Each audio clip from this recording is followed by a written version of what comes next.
Hello everyone, welcome back to my channel Wangxian lovers. और आज मैं आपके साथ Wangxian fan fiction my hot professor का नेक्स्ट पार्ट शेयर करने वाली हूँ।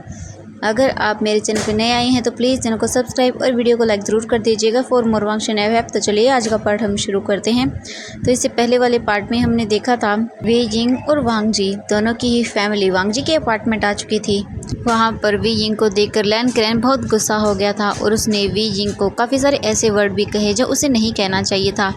लैन सिजन अपने ब्रदर की इस हालत को बिल्कुल भी नहीं देख पाया, क्योंकि वो जानता था अगर वी जिंग वांग जी के साथ नहीं रहा तो वांग जी बहुत बुरी कंडीशन में हो जाएगा। इसलिए उसने अपने अंकल को रिक्वेस्ट किया और उन्हें बता दिया कि वांग जी पहले से ही जानता था कि आपको उस दिन हार्ट अटैक नहीं आया था। आपने उससे झूठ कहा। वो आपकी खुशी के लिए इतना सब कुछ कर सकता है, तो क्या आप उसकी खुशी के लिए इतना नहीं कर सकते हैं? जब लैन चिरन को ये सब पता चला तो उसे बहुत गिल्टी फील हुआ कि उसका नेफ्यू उससे इतना प्यार करता है। लैन किरण को भी अपनी गलती का एहसास हो गया और उसने वी जिंग और जियांग फेंग म्यान दोनों से ही माफ़ी मांगी उन्हें इस तरह से इंसल्ट करने के लिए। वो सभी लोग हॉल में बैठे हुए थे और एक दूसरे से बातें कर रहे थे। तभी वांग जी वी जिंग की ओर देखता है और उसे एक इशारा करता है, जिससे वी जिंग समझ गया था कि वांग जी उसे बुला रहा है। वी जिंग वहाँ से खड़ा होता है और किचन की ओर चला जाता है। वांग जी भी थोड़ी टाइम के बाद ही किचन की ओर चला जाता है। लैन किरण वांग जी की ये हरकतें देख रहा था। उसे बहुत ही ज़्यादा खुशी हो रही थी कि उसका वांग जी आखिरकार अपनी फीलिंग्स को एक्सप्रेस करना सीख गया है। लैन चिरन एक स्माइल करता है और वो भी किचन की ओर चला जाता है। वी जिंग जब किचन में आया तब वांग जी ने उसे हक किया और वो बोलता है, वी जिंग मैं बहुत खुश हूँ, फाइनली अंकल मान गए, अब सब ठीक हो जाएगा। ये बोलकर वो वी जिंग को अपनी ओर कर लेता है। वी जिंग भी वांग जी की ओर देखने लगता है। इससे पहले कि वी जिंग और वांग जी एक दूसरे को किस कर पाते, वहाँ पर लैन क्रैन आ जाता है। जैसे ही वांग जी और वी जिंग दोनों अपने अंकल की आवाज़ सुनते हैं तब वो जल्दी से एक दूसरे से दूर हो जाते हैं। लैन किरण वांग जी के सामने आता है और बोलता है, वांग जी मैंने कभी नहीं सोचा था कि मेरा नेफ्यू इतना शेमलेस हो सकता है। वांग जी अपने अंकल की ओर देखता है। उसे बहुत ही ज़्यादा शाय फील हो रहा था। वो अपने अंकल की ओर देखता है और बोलता है, नहीं नहीं अंकल अंकल ऐसा नहीं है, मैं बस वो।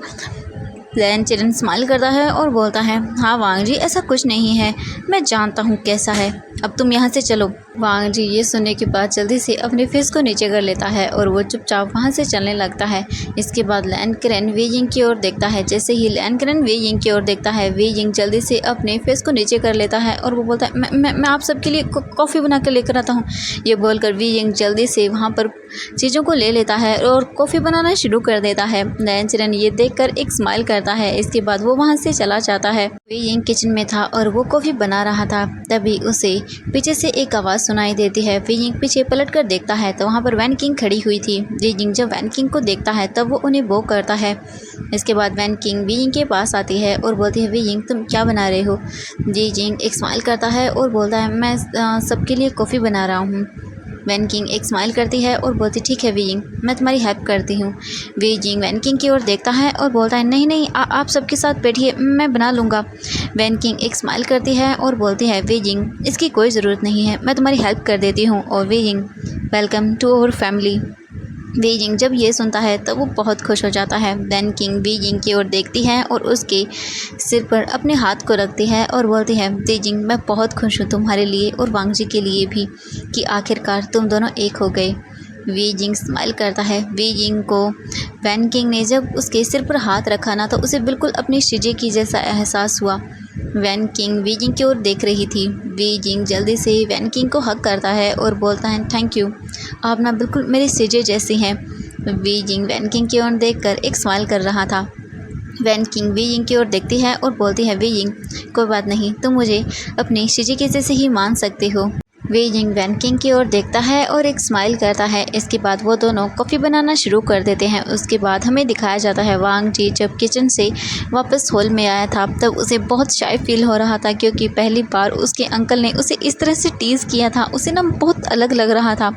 वांग जी चुपचाप आकर वहीं एक सोफ़े पर बैठ जाता है। इसके बाद लैन किरण वहाँ आता है और वो भी एक सोफ़े पर आकर बैठ जाता है और बोलता है, मैंने कभी सोचा नहीं था कि मेरा नेफ्यू इतना शेमलेस हो सकता है। ये सुनने के बाद जियांग फेंग म्यान जल्दी से लैन किरण की ओर देखता है और बोलता है, किरण क्या हुआ, तुम ऐसे क्यों बोल रहे हो? लैन किरेन जैसे ही ये सुनता है तो वो जियांग फेंगमियान की ओर देखता है और बोलता है, फेंगमियान अब मैं तुम्हें क्या बताऊँ। तुम्हें पता है मैंने कभी नहीं सोचा था कि मेरा वांग जी इतना शेमलेस हो सकता है। तुम्हें पता है वो अभी क्या कर रहा था। जैसे ही वांग जी ये सुनता है तो वो जल्दी से अपने अंकल की ओर देखता है और बोलता है, अंकल आप क्या बोल रहे हो। मैं तो बस वो। लैन किरेन स्माइल करता है और बोलता है, हाँ वांग जी मैं जानता हूँ तुम कुछ नहीं कर रहे थे, ठीक है। ये सुनने के बाद सभी लोग वांग जी को टीज़ करने लगते हैं। वांग जी ये सब चीज़ें बिल्कुल भी बर्दाश्त नहीं कर पा रहा था। लैन किरेन बार बार हमारे वांग जी को टीज़ किए जा रहा था। लैन सेजन जो वहाँ बैठे हुए थे उन्हें तो यकीन नहीं हो रहा था कि आखिरकार उनके अंकल इतने चेंज कैसे हो गए अचानक से। उन्होंने पहले भी अपने अंकल को इस तरह से बातें करते हुए कभी नहीं देखा था। आज पहली बार था जब लैन किरेन मजाक कर रहा था, उन सबसे इतनी सारी बातें कर रहा था और वो भी इतनी टीजिंग वाली बातें कर रहा था। लैन किरेन मन ही मन बहुत ज़्यादा स्माइल करने लगता है कि वे यिंग के आखिरकार उनकी फैमिली में आने से कितनी सारी चीज़ें बदल गई हैं। लैन किरेन जो कभी भी स्माइल नहीं करता था, किसी को टीज़ करना तो बहुत दूर की बात है, आज वो पर्सन इतना स्माइल कर रहा है। लैन सेजन ये देखकर बहुत खुश हो जाता है कि आखिरकार उनकी फैमिली में खुशियाँ वापस लौट आई और वो भी बहुत ज़्यादा वाली। वहाँ पर सभी लोग बैठे एक दूसरे से बातें कर रहे थे, लेकिन एक पर्सन ऐसे भी थी जो बिल्कुल चुपचाप थी और वहाँ बैठी हुई थी और सबकी ओर देखे जा रही थी। किसी ने भी उस पर ध्यान ही नहीं दिया बेचारी पर। तभी ना उसका फ़ोन रिंग करता है। जैसे ही सभी को फ़ोन की रिंग सुनाई देती है, सभी उस ओर देखते हैं तो वहाँ पर मैन बैठी हुई थी। वो सभी की ओर देखे जा रही थी। जब उसका फ़ोन रिंग होता है तभी सभी की नज़रें हमारी म्यान पर पड़ती हैं। म्यान उन सब की ओर देखती है और बोलती है, आई एम सॉरी मैं अभी आती हूँ। ये बोलकर म्यान अपना फ़ोन निकालती है और वो जल्दी से एक साइड में चली जाती है और फ़ोन पर बातें करने लगती हैं। तभी ना सबका ध्यान हमारी म्यान पर जाता है। तभी सबको ना बहुत अजीब सा फील होने लगता है, क्योंकि सभी को पता था कि वांग जी की इंगेजमेंट उससे हुई थी और वो सब भूल गए थे कि वहाँ पर म्यान भी है। किसी ने भी उस पर ध्यान नहीं दिया। वांग जी को भी थोड़ा सा गिल्टी फील होता है। आखिरकार है तो वो भी एक गर्ल ही, उसकी भी फीलिंग्स हैं। वांग जी को बहुत बुरा फील होने लगता है कि उसने म्यान से कुछ नहीं कहा। कुछ देर बात करने के बाद ना म्यान वापस उन सब के पास आती है और उनसे बोलती है, मुझे माफ़ कीजिएगा लेकिन मुझे जाना होगा। ये बोलकर वो वहाँ से जाने लगती है। तभी म्यान को लैन किरेन रोक लेता है और बोलता है, म्यान एक मिनट रुको बेटा। जैसे ही म्यान लैन किरेन की आवाज़ सुनती है वो वहीं पर रुक जाती है। लैन किरेन म्यान के पास जाता है और बोलता है, आई एम सॉरी बेटा, मेरी वजह से शायद तुम्हें भी सफ़र करना पड़ा होगा, मुझे माफ़ करना, मेरी वजह से तुम्हें हर्ट हुआ। म्यान लैन किरेन की ओर देखती है और बोलती है, नहीं अंकल इसमें आपकी कोई गलती नहीं है, आपने वही किया जो आपको सही लगा। अगर आप ये इंगेजमेंट कैंसिल नहीं करते तो शायद मैं कर देती, क्योंकि मैं वांग जी से कभी शादी नहीं कर सकती थी। मुझे अपने डैड की वजह से इस इंगेजमेंट के लिए हाँ भरना पड़ा। अगर आप नहीं बोलते तो मैं ये इंगेजमेंट कैंसिल कर देती, क्योंकि मैं किसी और से प्यार करती हूँ।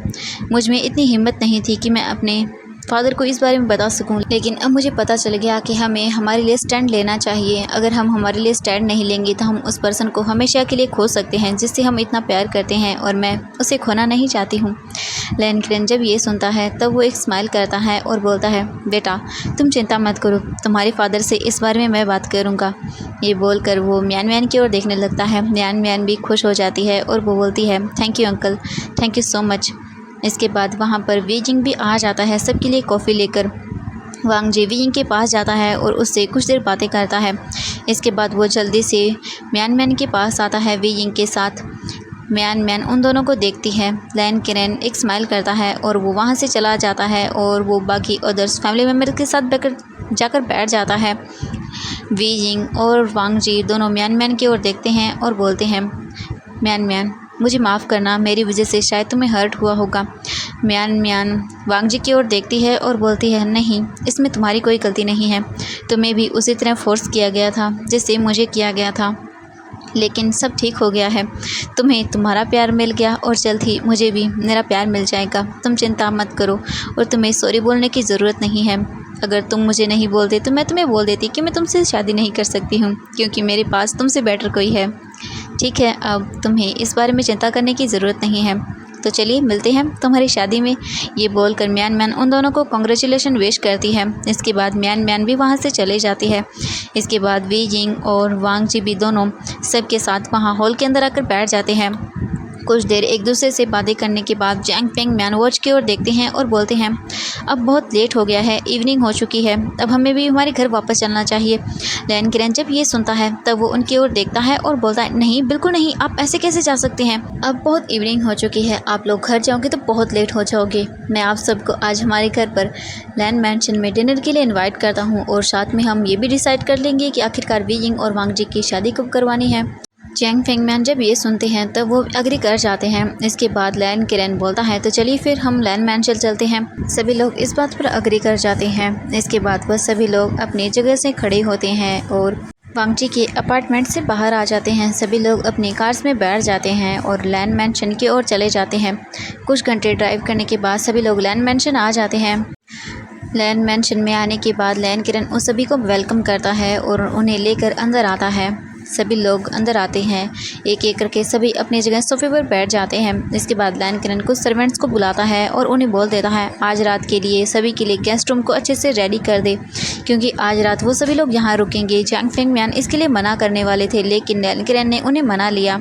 सभी लोग हॉल में बैठ जाते हैं और एक दूसरे से बातें करने लगते हैं। इसके बाद लैन किरण उन सब की ओर देखता है और बोलता है, आज सभी लोग थक गए होंगे तो अपने अपने रूम में जाइए और आराम कीजिए, फिर उसके बाद हम डिनर टेबल पर मिलते हैं। ये बोलकर लैन किरण जल्दी से वहाँ पर कुछ सर्वेंट्स को बुलाता है। कुछ सर्वेंट्स के वहाँ पर आने के बाद वो उनसे बोलता है कि सभी को उनके गेस्ट रूम दिखा दे। इसके बाद सभी लोग गेस्ट रूम की ओर चले जाते हैं। गेस्ट रूम्स के अंदर आने के बाद सभी लोग अच्छे से फ्रेश होते हैं और वो आराम से वहाँ पर रूम में आराम करने लगते हैं। वहाँ दूसरी तरफ वांग जी वही सोफे पर बैठा हुआ था और वो बस देख रहा था कि वो कब वी यिंग से मिले। उसे वी यिंग से बहुत सारी बातें करनी थी।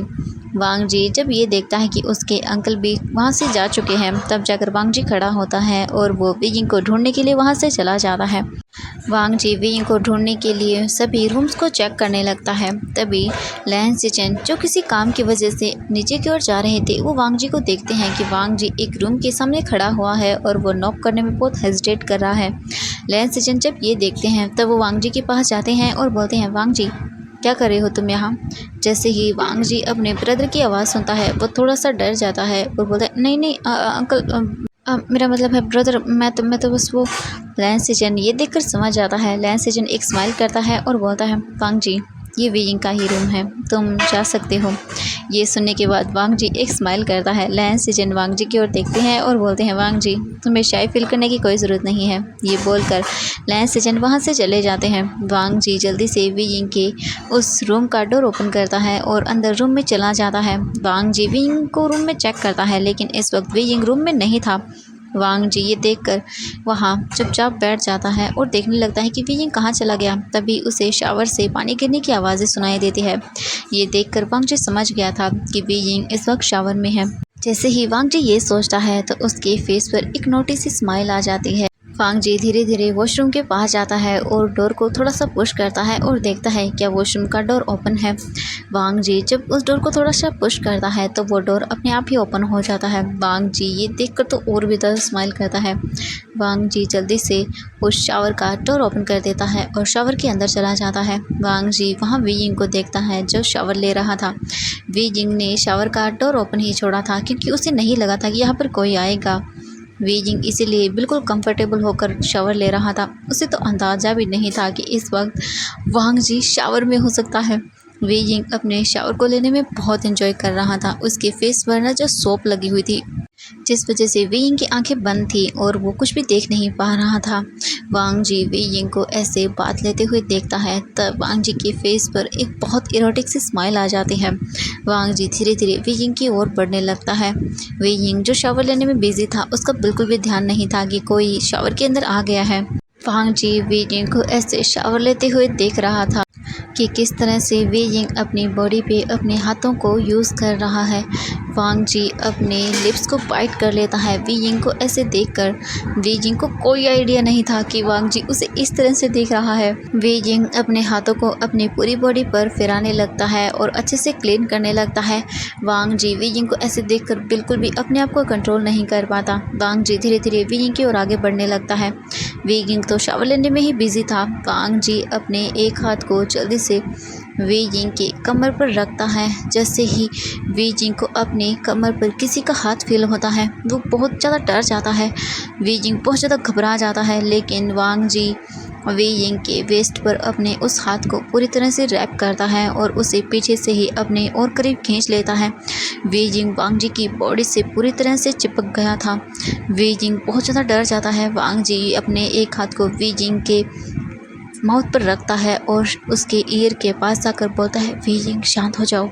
जैसे ही वांग जी की गर्म सांसें वी जिंग को अपने ईयर के पास फील होती हैं, वी जिंग की पूरी बॉडी अचानक से वाइब्रेट करने लगती है। वांग जी वी जिंग के वेस्ट पर अपने उस हाथ को पूरी तरह से और भी ज़्यादा कस लेता है और उसे अपनी बॉडी के और करीब ले आता है। वांग जी वी जिंग के ईयर पर उसे लिक करने लगता है और वहाँ पर उसे बाइट भी करता है। वी जिंग को तो कुछ भी समझ नहीं आया कि अचानक से वांग जी यहाँ कैसे आ गया। वी जिंग जल्दी से टर्न होता है और वो खुद को वांग जी से दूर करता है और बोलता है, काका काका आप यहाँ क्या कर रहे हो? अगर किसी ने आपको देख लिया तो? वांग जी स्माइल करता है और बोलता है, वी जिंग तुम इतना क्यों डर रहे हो? वैसे भी यहाँ कोई नहीं आएगा। ये बोलकर वांग जी वी जिंग के करीब और जाने लगता है। वी जिंग धीरे धीरे पीछे की ओर जाने लगता है। वी जिंग को इस वक्त बहुत ही ज़्यादा अजीब फील हो रहा था, क्योंकि उसे नहीं पता कि क्या करना है। वांग जी है कि वी जिंग के क्लोज आता जा रहा था और वी जिंग धीरे धीरे पीछे जाता जा रहा था। वांग जी वी जिंग के पूरी तरह से क्लोज आ जाता है। वी जिंग पीछे दीवार पर जाकर पूरी तरह से लग जाता है और वो पीछे देखता है और बोलता है, काका क्या कर रहे हो आप? प्लीज़ आप ऐसा मत कीजिए। अगर आपके अंकल को पता चला तो वो बहुत गुस्सा करेंगे।